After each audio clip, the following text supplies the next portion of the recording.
It's ridiculous. When you look at the 7 heads or 7 mountains on which the woman sits, flip back to verse 13. And it's talking about the beast that's like a leopard, a bear, and a lion, which is Babylon, Persia, Greece. In verse 2, then when you get to verse 3, I saw one of its heads, it is an it, not a him. All 2 is neuter gender because the beast is neuter gender. That's the antecedent of all the hises and the hims, so it's its. And I saw one of its heads as it were wounded to death, and its deadly wound was healed, and all the world wondered after the beast. Well, if it's talking about literal 7 hills of Rome, did somebody go out there and take an axe and hit this hill with an axe and it started bleeding and it died? In fact, it deflated and just kind of went flat. You know, oops, well, there it is. It just lost all of its life. Somebody punched it in the head. You say that's ridiculous. That's what I'm trying to say. It's ridiculous. If you listen to guys like Houslins and Jack Van Impe, 7 heads or 7 mountains, and which woman sitteth? Well, it's not a literal dirt. You can't wound dirt to death, can you? It's silly. It's ridiculous. Then when you go into McClintock and Strong and look up mountain, it will tell you a mountain was a capital city or called a head. So one of the heads was wounded to death. It has to be. When you eliminate what it is not, it ends up having to be. Here's a head, the Garden of Eden. 1, 2, 3, 4, 5, 6. The Roman Empire is the 6th. And you can bear that out in this chapter. In this chapter you can bear out. This was written about 96 AD. Look at the next verse. And there are 7 kings or heads, 7 basileus, which is the word foundation of power or kingdom. It doesn't mean literal men. 7 kingdoms, 5 are fallen. In 96 AD, when this was written, 5 of the heads or the capital cities were fallen. 5 of them. 1, Greece had fallen. 2, 3, 4, 5 had fallen, and 1 is. During when this was written, Rome was still there. Rome didn't fall until the 5th century AD, until 400 years later. Rome doesn't fall. So Rome is, right? Mm-hmm. And it hasn't been outlawed yet. 1 is, and the other is not yet come. The 7th is not, so the 6th is. 5 are fallen, the 6th is, and the 7th is not yet come, which will be Roman Catholicism. And when he cometh, he must continue a short space. And when you go back to verse 8, the beast that thou sawest was and is not. It was, but then it was wounded to death, and is not, and shall ascend out of the bottomless pit and go into perdition. It doesn't come up out of a hole in the ground. Bottomless pit, of course, is the word abusos, A-B-U-S-S-O-S. And it means abyss, but it comes from the word bathos. Bathos means a place of great knowledge or intellectual depth. And when you place the alpha in front of a word as a negative particle, it negates the word and gives an opposite meaning, and it means a place of no knowledge. Well, the beast rose up out of the sea, out of the Mediterranean Sea, and the beast had no knowledge of Christ. The only people who had knowledge of Christ was this Jewish nation right there. So when the beast is rising up in Daniel 7, it has no knowledge of truth. So it's rising up here out of the sea, and the only people that have any knowledge of God are the Jews. They're the only ones that receive the law. So when the 1 is, and when it's outlawed, it's reinstituted in the form of Roman Catholicism. So you've got 1, 2, 3, 4, 5, 6, 7. Roman Catholicism. But Roman Catholicism is not just Roman Catholicism. In fact, look down here, look back at verse 5 of chapter 17. Well, you actually look back at let's read 1.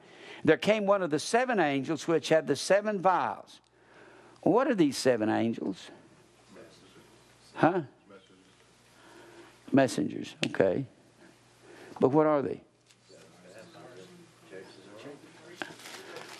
Yeah, the messengers of the churches. You go back to chapter 1. You always go back to your glossary. The glossary is verse 20 of chapter 1. In fact, you read verse 16. Christ had in his right hand 7 stars. Out of his mouth went a sharp two-edged sword, and his countenance was as the sun shining in his strength.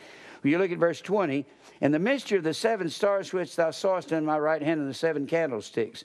The 7 stars are the 7 angels of the 7 churches, are the messengers of the 7 churches. So when you go back over here to verse 17, this is what gets me. Preachers will say, well, you can't find the church anywhere mentioned after chapter 3 of Revelation. If you find 7 angels and you find 7 trumpets, you find the church, don't you? It's the same thing. It's the Spirit living in us. And the candlesticks are the 7 churches. So we go to 17. There came one of the 7 angels, one of the refined messengers of God, which had the 7 vials, and talked with me. Now the vials are in 15 and 16. That's bowls that they pour down upon their enemies. And talked with me, saying unto me, come hither, and I will show unto thee the judgment of the great whore that sits upon many waters. Well, what are the waters? Verse 15. Verse 15. 15, that's it. And he said to me, the waters which thou sawest where the whore sitteth are peoples, multitudes, nations, and tongues. When the beast rises up out of the sea, it doesn't mean it comes literally out of the Mediterranean Sea. It means the boundary of this Mediterranean Sea is the societies that the beast is built upon. Comes up out of the sea. So let's read on here. With whom the kings of the earth have committed fornication. How have the kings of the earth committed fornication with her? What was she founded on? She's founded on self. Let us make name. And any time, name is the word Shem. And Shem means authority. They make up their own authority, and when you go after another god, that's called spiritual adultery all through the Scripture.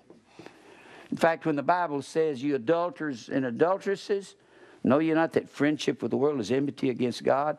So if you're friends with the world and you get along with the world, that's spiritual adultery, isn't it?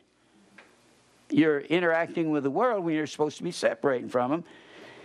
So when he says, this is the whore that sits upon many waters, with whom the kings of the earth have committed fornication.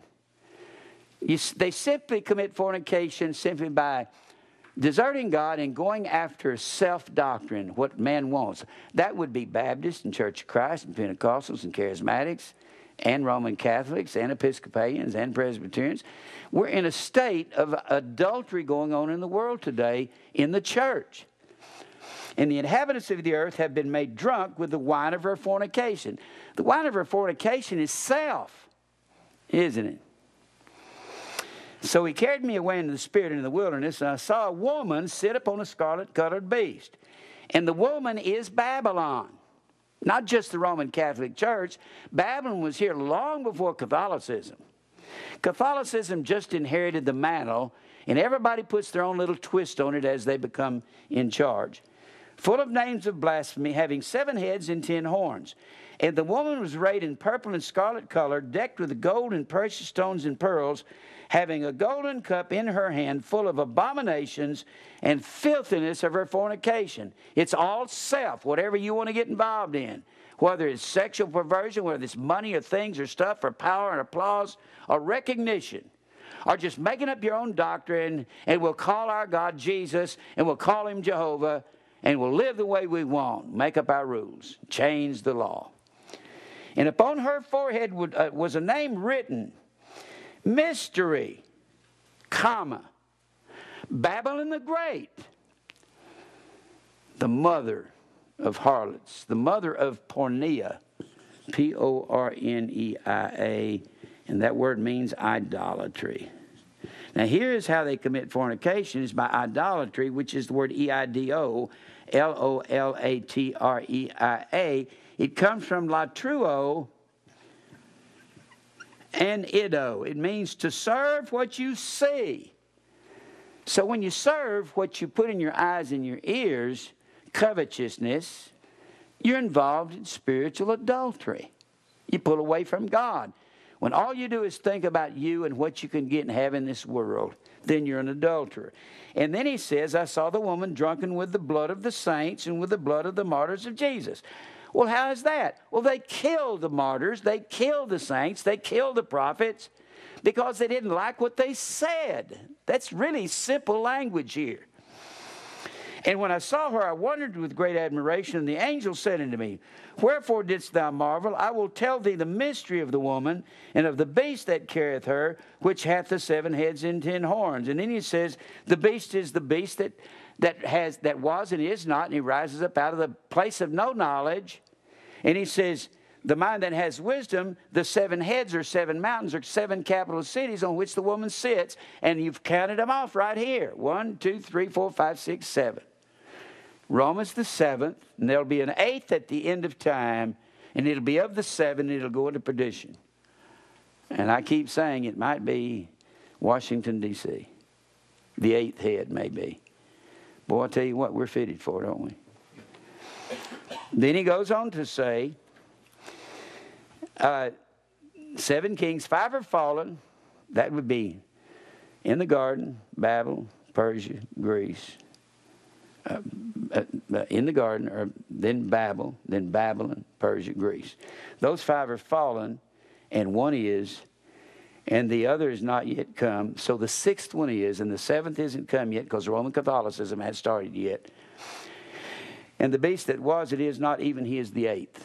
So there'll be an 8th head rise up at the end of time, and it'll be a capital city or a head of the New World Order,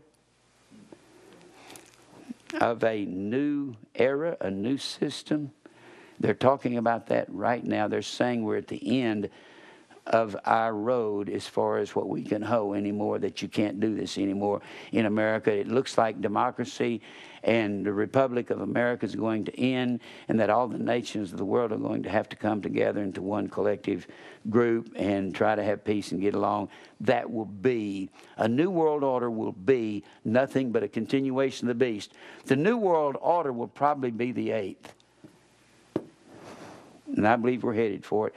Do y'all know that this could happen any day, that we're on the verge of bankruptcy, America is? It can happen any day. If you think these guys are not frustrated up there in Washington, you're really wrong. They don't know what to do. I mean, they get together and talk about a stimulus package, and let's give away, we're real in debt. Let's give away $1 trillion, okay? That'll help us. I don't understand that. Let's borrow